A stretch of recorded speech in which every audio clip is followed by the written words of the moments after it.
అందరికీ నమస్కారం. శ్రీ మాత్రే నమః. ఓం నమ శివాయ. ఓం శ్రీ సాయిరం. ఏప్రిల్ 22 తారీఖు మంగళవారం రోజున సింహ రాశి వారి చుట్టూ తిరిగేటువంటి ఈ శక్తి ఎవరో తెలిస్తే 100% షాక్ అవుతారు. రాత్రి 12 గంటలకు మీ చుట్టూ తిరుగుతుంది. ఇంతకీ సింహరాశి వారి చుట్టూ ఏ శక్తి తిరుగుతూ ఉంది? ఎందుకు షాక్ అవుతారు? సింహరాశి వారికి ఎలా ఉంటుంది? వారి యొక్క గోచార ఫలితాలు ఏమిటి అనేటువంటి పూర్తి అంశాలను ఈ వీడియోలో తెలుసుకుందాం. వీడియోని ఎక్కడ కూడా స్కిప్ చేయకుండా చూడే వరకు చూడండి. అప్పుడే మేమేం చెప్తున్నామో మీకు పూర్తిగా అర్థమవుతుంది. ఇక సింహరాశి అనేది రాశి చక్రంలో 5వ రాశి.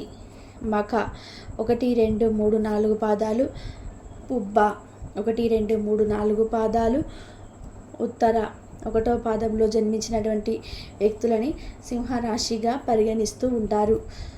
ఈ రాశి అధిపతి వచ్చేసి సూర్యుడు. ఇక సింహరాశి వారి యొక్క గోచార ఫలితాలను కూడా తెలుసుకుందాం. ఈ రాశిలో జన్మించిన వారికి గోచార ఫలితాలు అనే విషయానికి వస్తే మధ్యస్థంగా ఉంటుంది. కొంతమందికి మహా అద్భుతంగా ఉంది, మహర్దశ పట్టబోతుంది. ఇక కొంతమందికి ఈ సమయంలో కలిసి రాకపోవడం వలన ఇంట్లో చిన్న చిన్న సమస్యలు, గొడవలు కూడా ఉన్నప్పటికీ వాటిని ఎదుర్కొనే ధైర్యం కూడా కలిగి ఉంటారు. అలానే అప్పులు సమస్యలతో మీరు పడుతున్నటువంటి కొన్ని సమస్యలు, అప్పు తీసుకొని కట్టలేనటువంటి స్థితిలో ఉండేవారు కూడా కొద్దిగా ఈ సమయంలో అప్పుల సమస్య నుండి బయటకి వస్తారు. గ్రహాల సంచారం మీకు అనుకూలంగా ఉన్నందువలన గ్రహ బాధలు అనేటివి తొలగిపోయే అవకాశం కూడా కనిపిస్తూ ఉంది ఈ యొక్క సింహరాశి వారికి. అలానే ఈ రాశిలో జన్మించినటువంటి వ్యక్తులకి ఎప్పుడూ కూడా పరమేశ్వరుడి అనుగ్రహం అనేది ఉంటుంది. ఇక బాధలు అనేటివి తొలగిపోయే అవకాశం కూడా ఉంటుంది. కొంతమంది గృహిణీలు, అంటే సింహరాశిలో జన్మించినటువంటి గృహిణీలకి ఈ సమయంలో ఇంట్లో పని భారం, ఒత్తిడి కూడా పెరుగుతుంది. తద్వారా వీరు కొంచెం శారీరకంగా ఒత్తిడికి ఫీల్ అవుతూ ఉంటారు. అలానే చిన్న చిన్న ఆరోగ్య సమస్యలు కూడా వచ్చే అవకాశం ఉంది, కానీ వాటిని కూడా మీరు అధిగమించుతారు. ఇక బంధాలు, బంధుత్వాల విషయానికి వస్తే ఈ రాశి వారు పొరపాటున కూడా ఏ బంధాన్ని వదులుకోరు. అసలు వీరు బంధాన్ని వదులుకోవడానికి ఏ మాత్రం కూడా ఇష్టపడరు అని చెప్పుకోవచ్చు. ఇక ఈ రాశిలో జన్మించినటువంటి వ్యక్తులు ఎవరైతే ఉన్నారో ఖచ్చితంగా కూడా వీరి చుట్టూ ఉండే దరిద్రం అనేది తొలగిపోతుంది.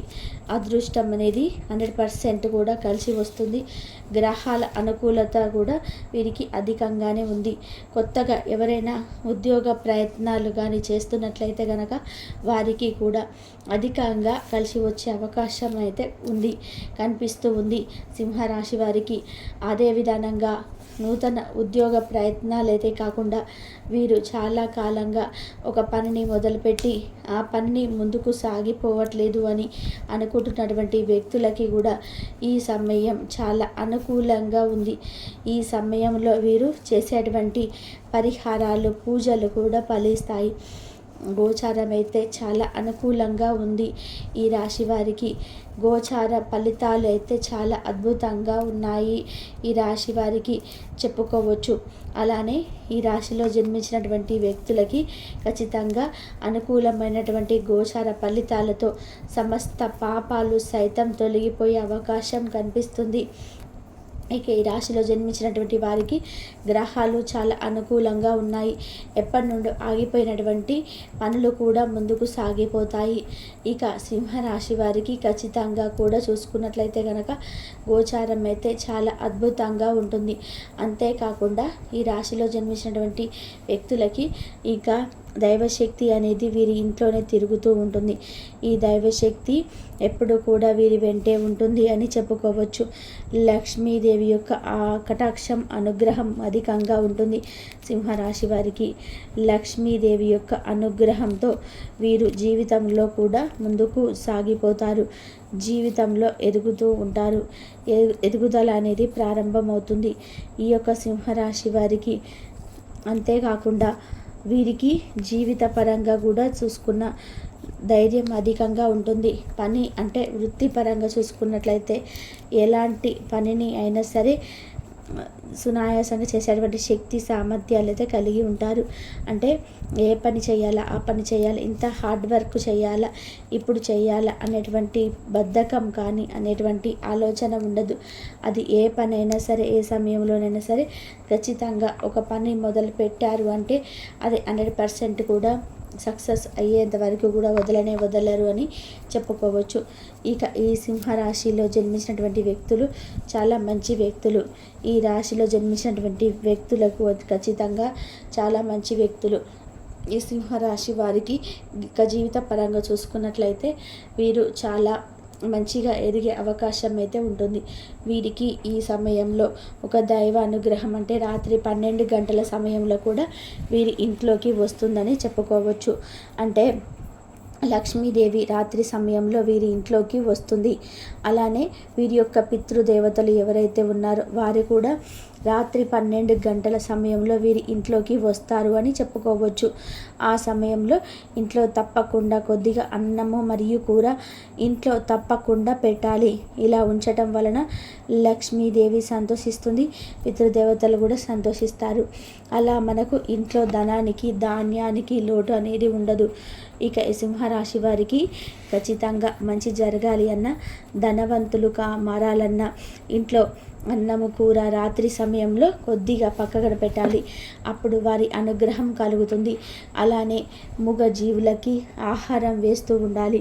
మూగజీవులకి ఆహారం వేయడం వల్ల అంటే గోమాతకి, కాకి, కుక్క, పక్షులు ఇలా ఎవరికైనా సరే మూగజీవులకి ఆహారం వేయడం వల్ల కూడా మనకు ఎల్లవేళలో కూడా లక్ష్మీదేవి అనుగ్రహం ఉంటుంది. అలానే మన పితృదేవతల అనుగ్రహం కూడా ఉంటుంది. దానితో పాటు మనకి ఏవైనా గ్రహ దోషాలు ఉంటే కూడా తొలగిపోతాయి. గ్రహ దోషాలను కూడా తొలగించుకోవడానికి ఇలా మూగజీవులకి ఆహారం వేస్తే అది మంచిగా మనకు అంటే ఫలితాన్ని ఇస్తుంది. మూగజీవుల యొక్క దీవెనలు కూడా ఉంటే ఖచ్చితంగా మూగజీవులకి కాదు పేదవారికి కూడా దాన ధర్మం చేయడం వలన కూడా మనకు 100% కూడా గ్రహ దోషాలు అనేటివి తొలగిపోయి గ్రహాలే అనుకూలత కూడా పెరుగుతుంది. కనుక మర్చిపోకుండా సింహరాశి వారు ఎవరైతే ఉన్నారో వారు ఈ విధంగా చేయండి. అప్పుడు వీరికి జీవితంలో ఇంకా కలిసి వస్తాయి. అలానే కష్టాలను తొలగిపోతాయి. అప్పుల సమస్యలు, ఆర్థిక సమస్యలు తొలగిపోయి ఖచ్చితంగా సంపాదించడానికి మార్గాలు అయితే తెరుచుకుంటాయి. కుటుంబ సమస్యలు కూడా తీరిపోతాయి. అలానే కొంతమందికి ఎవరితో చెప్పుకోలేనటువంటి సమస్యలు కూడా ఉంటాయి. అంటే సింహరాశిలో జన్మించినటువంటి వ్యక్తులకి. అంతేకాకుండా మరి కొంతమందికి మాత్రం వారు జీవితంలో ఏదో ఒక కోల్పోతూ ఉన్నట్టుగా అంటే ఎప్పుడు కూడా బాధపడుతూ ఉంటారు. అలాంటి వారికి గ్రహాల అనుకూలత లేదు అని గుర్తుపెట్టుకోండి. అలాంటి వారు గ్రహాల యొక్క అనుకూలతను పొందడానికి ప్రయత్నిస్తూ ఉంటారు. గ్రహాల అనుకూలత అనేది ఉంటే మన జీవితంలో ఎదగగలుగుతాము. ఇలా మనం గ్రహాల అనుకూలత పెరగాలి అన్న సింహరాశి వారు మూగజీవులకి, పేదవారికి దాన ధర్మాలు చేయడం, అలానే ఇంట్లో రాత్రి సమయంలో కొద్దిగా అన్నము మరియు కూరను పక్కన పెట్టడం వంటివి చేస్తూ ఉండాలి. అలానే వీరు రహస్యాలను ఎవరితో కూడా చెప్పుకోకూడదు. వారు ప్రాణ స్నేహితులైనా సరే వీరి రహస్యాలను చెప్పుకోవడం వలన కుటుంబంలో కూడా చాలా రకాలైన సమస్యలు వస్తూ ఉంటాయి. ఇక ఈ రాశిలో జన్మించినటువంటి వ్యక్తులు రహస్యాలను బయటకు చెప్పకుండా జాగ్రత్తగా ఉండండి. ఎందుకంటే ఈరోజు బాగున్నారు అని అంటే మీతో బాగా మాట్లాడుతున్నారని మీ రహస్యాలు వాళ్ళతో చెప్పుకోవడం వలన వారు మీకు ఏదో ఒక రోజు ముప్పు తెచ్చిపెడతారు. కాబట్టి జాగ్రత్తగా ఉండండి. కాబట్టి సింహరాశి వారికి ఈ విధంగా ఉంటుందనేది మీరు అదృష్టవంతులు. ఈ రాశి వారు చూసుకుంటే అధికంగా శ్రమించడం వల్ల చాలా అలసిపోతూ ఉంటారు. మీకు రేపటి రోజున కొంచెం కీళ్ళకు సంబంధించినటువంటి జబ్బులు, అలాగే బ్లడ్ ప్రెషర్ వంటివి వాటికి గురవుతూ ఉంటారనమాట. అలాగే వీళ్ళకు కంటి జబ్బులకు గురవుతూ ఉంటారు. వీరికి చిన్న అనారోగ్య సమస్యలు వస్తూ ఉంటాయన్నమాట. రేపటి రోజున డాక్టర్ సంప్రదిస్తే కొంచెం మీకు మెరుగుపడేటువంటి అవకాశాలు ఉన్నాయి. అలాగే మీరు రేపటి రోజున తప్పకుండా వ్యాయామం చేసుకోవాలి. ఒంటరిగా ఉండడం ముందుగా తగ్గించుకోవాలి. ఇలా ఒంటరిగా ఉంటే కనుక మీకు లేనిపోని ఆలోచనలు లాంటివి మీకు తలెత్తుతాయి. కాబట్టి ముందు ఒంటరిగా ఉండడం మానుకోండి. ఇంకా ఉద్యోగులకైతే రేపటి రోజున అనుకూలంగా ఉందండి. పాత బకాయిలు కూడా వసూలు అవుతాయి. కుటుంబ ఖర్చులు కూడా పెరుగుతాయని చెప్పుకోవచ్చు. వైద్య విద్య ఖర్చులు పెరిగేటువంటి అవకాశం అయితే ఉంది. ఇంకా ఈ సమయంలో అయితే బుధుడు సూర్యగ్రహాలు ప్రవేశించడం వలన మీకు కొంచెం అనుకూలంగా ఉందని చెప్పుకోవచ్చు. అలాగే అన్నీ కూడా మెరుగుపడతాయని చెప్పుకోవచ్చు.